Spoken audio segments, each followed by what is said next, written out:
Hello అండి. అందరికీ నమస్కారం. ఈరోజు మళ్ళీ ఒక మంచి కథతో మీ ముందుకొచ్చేసాను. కథ పేరు మాటే మంత్రము. ఈ కథను రచించిన వారు హరితాదిత్య. ఇంకా కథ మొదలు పెట్టేస్తున్నానండి. ఎందుకో ముభావంగా ఉంది ఇందిర. పోయిన వారమే వచ్చింది కొడుకు ఆకాష్ ఇంటి నుంచి. ఆకాష్కి పెళ్లి చేసి 6 నెలలయ్యింది. వేరు కాపురం ఉంటున్నారు ఆకాష్ దంపతులు. ఆఫీస్ దగ్గరలో ఇల్లు తీసుకుని వారాంతాల్లో వచ్చి వెళ్తుంటారు. ఒక వారం తన కొడుకు ఇంట్లో ఉండి వాళ్ళ కొత్త కాపురం చూసి మురిసిపోవాలని సంబరపడుతూ వెళ్ళింది. కానీ వెళ్లే ముందు ఉన్న ఉత్సాహం వచ్చాక లేదు.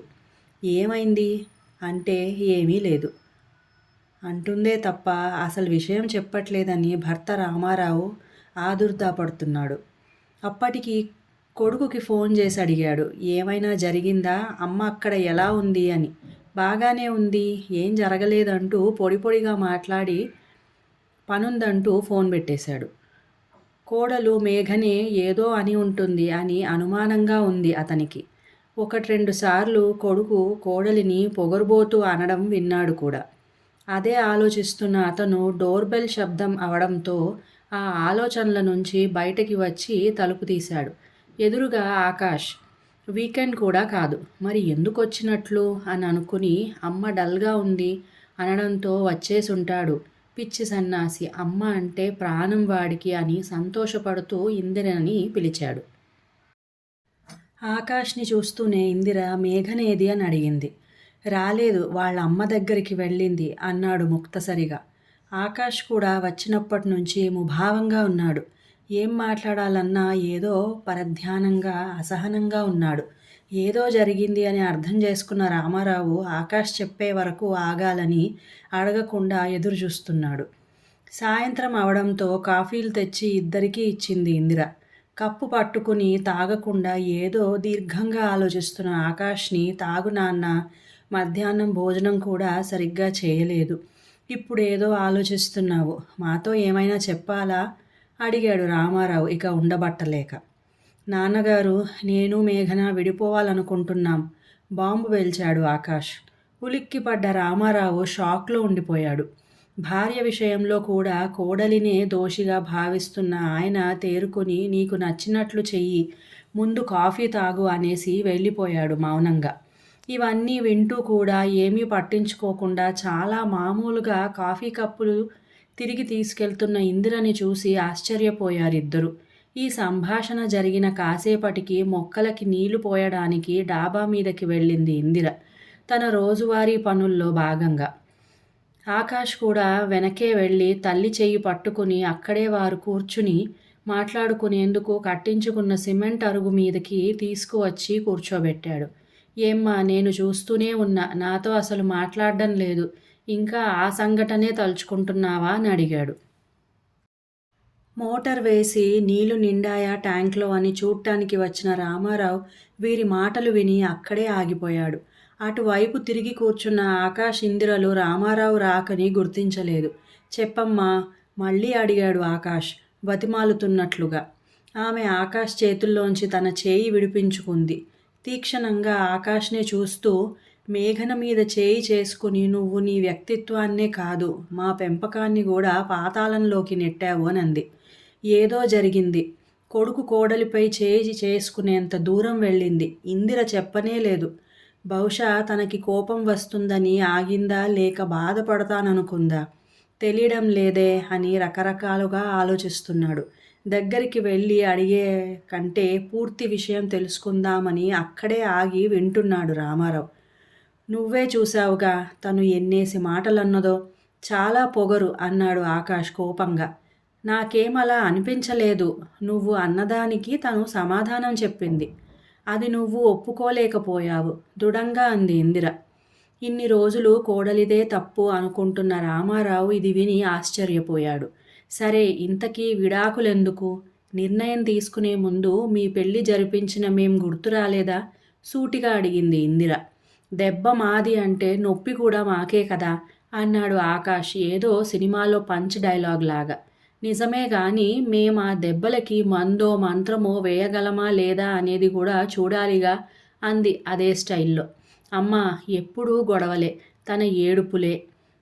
ఇలా కలిసి బతికే కంటే విడిపోవడం బెటర్. అయినా ఈ రోజుల్లో విడాకులనేది కామన్. ఇష్టం లేకపోతే విడిపోవచ్చు అన్నాడు తేలికగా. ఒప్పుకుంటా, కానీ అవి ఎలాంటి గొడవలు? పరిష్కారం ఉన్నవా లేనివా అని కూడా ఆలోచించాలి కదా అంది. నువ్వు చూడలేదా అమ్మా, అన్నిటికీ వాదిస్తుంది, ఒక్క పని కూడా రాదు. నువ్వు ఉన్నప్పుడు కూడా మొత్తం నీతోనే చేయించింది తెలివిగా. ఏదైనా తిడితే చాలు కోపం పొడుచుకొచ్చేస్తుంది, మాట పడదు. అసలు తనని కాదు, అలా పెంచిన వాళ్ళ అమ్మా బాబుననాలి ఆవేశంగా చెప్తున్నాడు ఆకాష్. నేను ఫ్రెండ్స్ ఇంటికి వెళ్తే తను కజిన్స్ ఇంటికి వెళ్ళిపోతుంది. నాతోనే రావాలి కదా అని అడిగితే నువ్వే నాతో రా అంటుంది. ఎంత పొగరో నీకు గుర్తుంది కదా ఆ రోజు ఏం జరిగిందో? ఎంత ధైర్యం, అహంకారం, నిన్నే అంటుందా అని రెచ్చగొట్టే ప్రయత్నం చేస్తున్నాడు ఆకాష్. ఏమన్నది అంత తప్పుగా? ఇలా పెంచారేంటత్తయ్యా అనంది. నీ ప్రవర్తన చూశాక ఆ మాట నాకేం తప్పుగా అనిపించలేదు. ఎప్పుడూ తనే నీ ఫ్రెండ్స్ ఇళ్లకు, బంధువుల ఇళ్లకు రావాలనే పంతం ఎందుకు నీకు? కొన్నిసార్లు నువ్వు తనతో వెళ్ళొచ్చు కదా. ఇక పనులంటావా? ఈ చదువులు, ఉద్యోగాల్లో ఇంటి పనులు నేర్చుకునేంత తీరిక దొరకడం లేదు కదా. నేర్చుకుంటుంది నెమ్మదిగా అనంది. ఎప్పుడూ తనని సమర్థించే అమ్మ ఈసారి ఇలా కోడలిని వెనకేసుకొస్తుండడం ఆకాష్ని ఆశ్చర్యపరిచింది. కాసేపు మౌనంగా కాలం గడిచింది. ఇందిర కళ్ళ ముందు తను ఇంటికి బయలుదేరే రోజు ఉదయం కొడుకు ఇంట్లో జరిగిన సంఘటన కదలాడింది. మేఘన లేచేసరికే టిఫిన్, లంచ్ రెడీ చేసింది ఇందిర. అలా అత్తాకోడళ్ళు ఇద్దరూ కలిసి కాఫీ తాగడం చేస్తున్నారు 4 రోజులుగా. కాఫీ తాగుతూ కబుర్లు చెప్పుకుంటున్న వాళ్ళ దగ్గరికి వచ్చాడు ఆకాష్ తన కాఫీ కప్పుతో. ఏంటమ్మా, నువ్వు వెళ్ళిపోతే అన్ని పనులు మళ్ళీ తనే చేసుకోవాలని ఏడుస్తోందా నీ కోడలు అన్నాడు వ్యంగ్యంగా. మేఘన ఆ మాటలకు నొచ్చుకుంది అని అర్థమైన ఇందిర, ఏరా మీ అక్కింటికి వెళ్తే కూడా ఇలాగే చేస్తాగా, ఏదో కొత్తగా చేస్తున్నట్లు మాట్లాడుతున్నావేం అంది సిచ్యువేషన్ను తేలికపరచాలని. అక్కతో పోలికేంటి?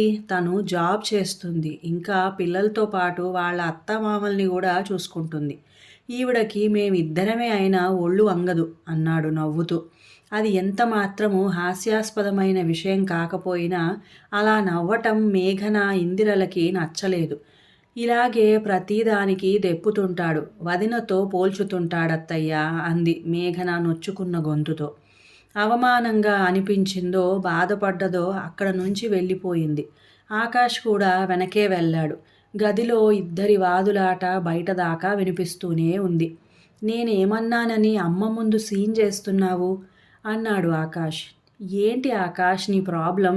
జాబ్ చేస్తూ కూడా ఇంట్లో పని చేస్తూనే ఉన్నాగా, కొంచెం కూడా హెల్ప్ చేయకుండా వంకలు పెడతావేంటి? తన బాధను వివరించే ప్రయత్నం చేస్తోంది మేఘన. నేను హెల్ప్ చేసే పనులు ఏమున్నాయి? ఆడపిల్ల అన్నాక వంట పని, ఇంటి పని చేయాలిగా, అందరూ చేసేదే. మరి సుకుమారంగా పెంచారు మీ వాళ్ళు అంటూ టాపిక్ వాళ్ళ అమ్మా నాన్న వైపు తిప్పాడు. మాట పెరిగింది. జాగ్రత్తగా మాట్లాడు ఆకాష్, నువ్వు మా అమ్మ వాళ్ళని అంటే నేను మీ వాళ్ళని అనాల్సి వస్తుంది అంది కోపంగా. ఆ మాటలు నచ్చని ఆకాష్ ఆవేశంతో మేఘన చెంప చెల్లుమనిపించాడు. కళ్ళనీళ్లతో బయటకొచ్చిన మేఘన ఇందిరని చూస్తూ ఇలా పెంచారేంటత్తయ్యా అంటూ ఆఫీస్ బ్యాగ్ తీసుకుని వెళ్ళిపోయింది.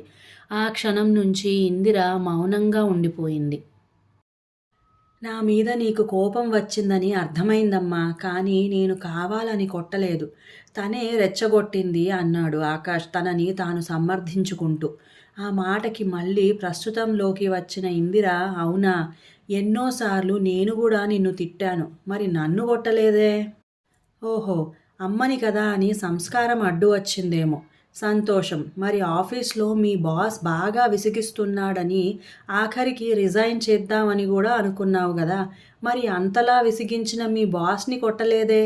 జాబ్ కోసం అని సహనంతో భరించావు.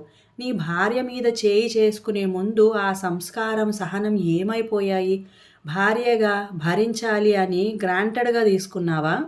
తను తిరిగి కొడితే ఇక అలా ఒకరిని ఒకరు కొట్టుకుంటూ తిట్టుకుంటూ పోతే ఈ చదువులు, పెద్ద ఉద్యోగాలు ఎందుకు? సంస్కారం లేని చదువు దండగా అంది కఠినంగా. తలదించుకున్నాడు ఆకాష్. మొదటి నుంచి ఇంటి బాధ్యతతో పాటు పిల్లల పెంపకం బాధ్యత కూడా ఇందిరకే ఇచ్చాడు రామారావు. అన్నీ సమర్థంగా చేసే భార్య అంటే నమ్మకం. ఉద్యోగం, పిల్లలు, తన తల్లిదండ్రులు ఇలా అన్నిటినీ అందరినీ చూసుకునే ఇందిర అంటే రామారావుకి ఒక ధైర్యం. అన్ని వేళలా అన్నీ సమకూరుస్తూ అందుబాటులో ఉండే అమ్మకి పిల్లలు దగ్గరవడం సహజం. అలాగే ఇందిరకు కొడుకు ఆకాష్, కూతురు నిత్యలే స్నేహితులు. అన్నీ తనతో పంచుకోవడంతో పాటు ఏ సమస్య వచ్చినా తన సలహాలు తీసుకుంటారు.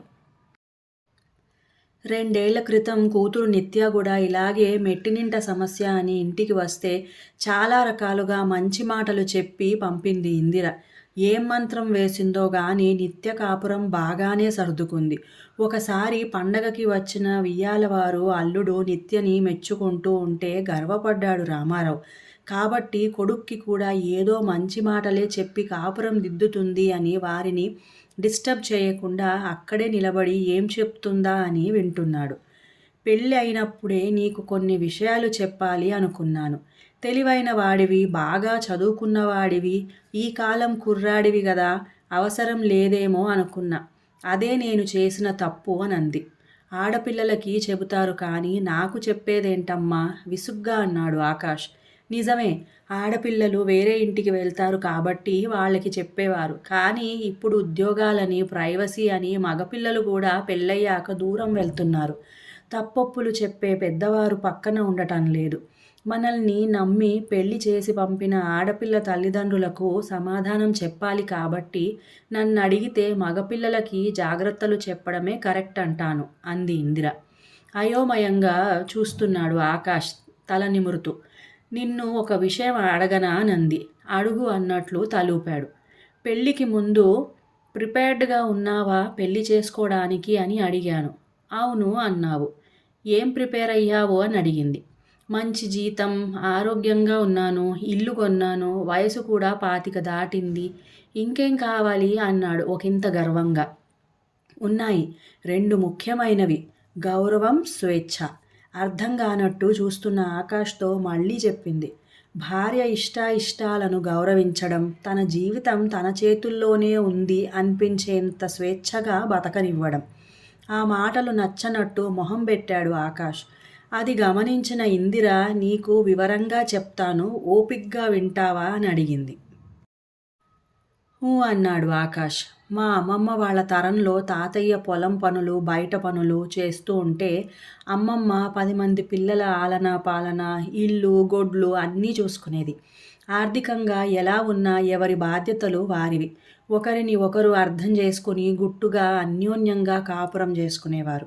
తరువాత తరం అంటే మా అమ్మ తరానికి వచ్చేసరికి గవర్నమెంట్ ఉద్యోగాలు వచ్చే రోజులవి.